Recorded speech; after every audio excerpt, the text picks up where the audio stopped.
strange society. Why was it unlike any other? Because it put the warrior class at the top. It fed them with all of the resources of the nation. And it stayed in a state of constant civil war for over 1,000 years. Everybody else loses their family members. Everybody else throughout history loses their family members, realizes that their life can be taken, and says, you know what? I think I'm done. Not them. They would go to war almost every weekend. They would lose tons of family members, and they would prepare for war. They'd go home and prepare for war. First, worked by farmers, and that's what fed them. And they would go to war to increase their land. You have to understand that there are 5 islands in Japan, and there is no way of getting more land unless you kill the people that control the land. When you kill the people that control the land, you inherit the land. But how are you going to prove that you killed them? You bring home their head. Does that make sense? No one's denying that. You didn't do that. That's what you did. You stuck it on something called a kake, which was a big long shelf, and you stuck your heads there.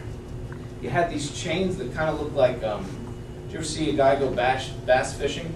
He comes back with like a chain and a whole bunch of fish on it? That's what it was like when they were all heads. Gross.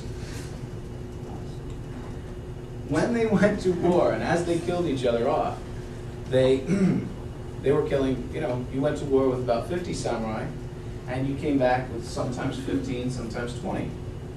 In the middle of the war, when you were looking around seeing your brothers and your cousins die, you would say, okay, I'm done, you ruled the day.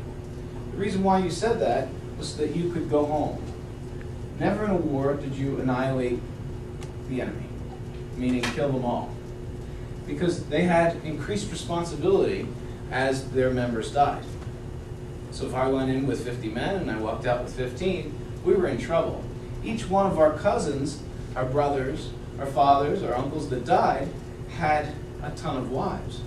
Those tons of wives had tons of kids. I have to take care of the wives. I have to take care of the kids. I have to assign the wives to one of these 15, and we have to bring out the books to find out the bloodlines so that we don't breed too interclosely.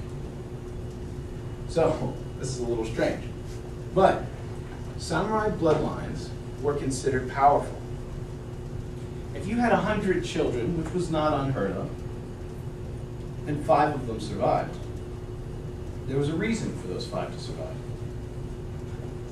Maybe they accepted the training well, better than the others, the other 95. Maybe they had the courage, maybe there was a Darwinistic approach. The plan was really simple. If you survived and your father survived, wow. If your father and your grandfather's father survived, whoa. There's something to that blood, something to it. So what we need to do is we need to keep it alive. You know what else we need to do? Keep it away from our enemies' hands. Our enemies are the village next to us in all directions.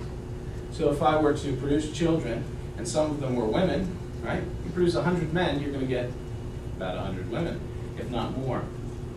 Okay? So what are you going to do with those women? You're going to sell them off to your cousins. You might trade your second cousin for his daughters for your sons. Very, very strange thing. But if you were to sell them to your neighbor, in one generation you would be fighting your own kin, your own bloodline. And they were unwilling to kill their own bloodline.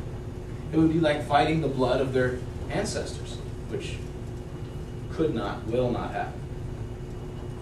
So that the kids didn't come out with 2 heads, and so that you could survive, your clan could survive long enough to have another battle, they had to go on vacation. So if you came back, let's say you came back with 15 men, you couldn't go out and fight, and you had to take care of a whole bunch of kids and a whole bunch of wives. So your responsibility grew, but your resources were depleted. Does that make sense? When they came back with your brother's heads, they got your brother's land. So now you have your brother's wives and your brother's kids, but no serfs and no land. So what are you going to do? You got to go on vacation. What you did was you chartered vessels, you chartered boats, and you went to Korea, and you started slaughtering. It was practice. You brought your sons with you, the guys that were like 14, They don't know anything. Let's bring them, let's show them war. Here you go, son. See if you can lop that guy's head off. That's what you did. That's what you did. What was a warrior's pastime? War. What did he do in his free time? Kill people. You know, there's a whole bunch of Koreans. I bet you they have some wealth. Let's take it from them. Let's take their good-looking daughters as well. Being that a woman was considered only basically an incubator for a man's seed, okay? Men made women and men. That's what they believed.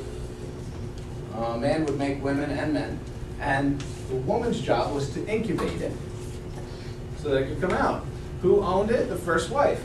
So you get a whole bunch of Korean women that were pretty hot.